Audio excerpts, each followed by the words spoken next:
I thought the worst thing my boss could do was harass me, but I was wrong. Because the night I finally stood up to him, I uncovered something much darker. A secret that could bring the whole company crashing down. And he was willing to do anything to keep me quiet. My name is Sarah, and at 27 I thought I'd finally landed my dream job. A shiny office in the city, big clients, and a paycheck that made me feel like all my years of hard work had finally paid off. My boss, Mr. Thompson, was everything people admired. Confident, well-spoken, the kind of man who could win over a crowd with just a smile. To the outside world, he was a role model. But behind closed doors, I saw a different side.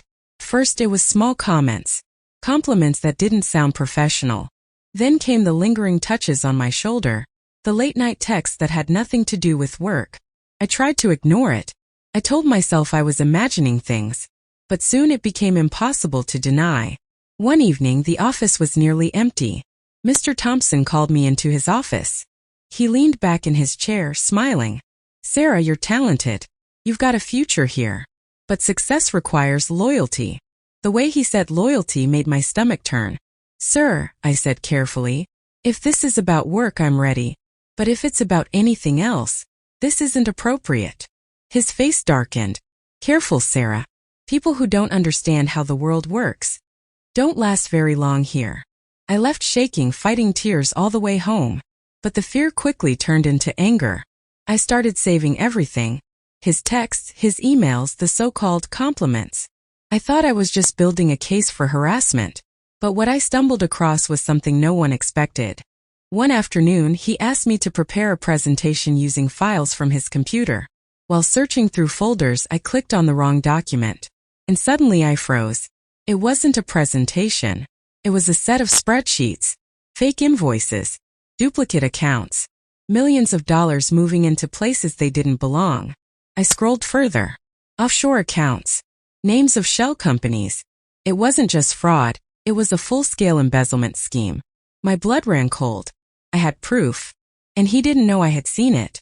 But then his voice broke the silence. "Sarah, what exactly are you doing?"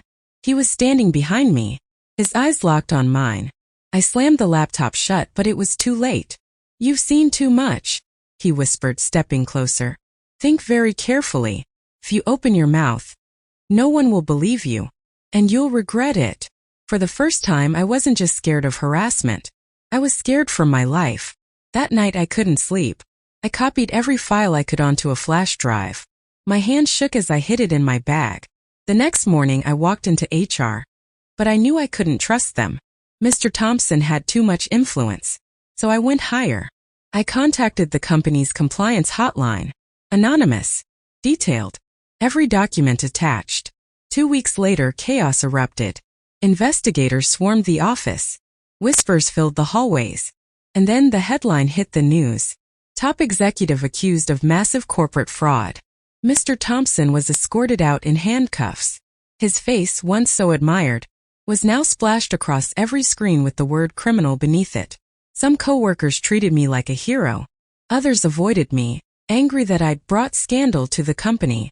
But I knew one thing. The truth had to come out. I no longer work at that company. Walking away was the best choice I ever made. But I left with something far more valuable than a paycheck. Courage. Because here's what I learned. Sometimes the most dangerous secrets hide behind the most charming smiles. And the price of silence is always higher than the risk of speaking out. So if you ever find yourself in a situation where someone tries to use power to control you, remember this: your voice matters. And one voice can bring down an empire.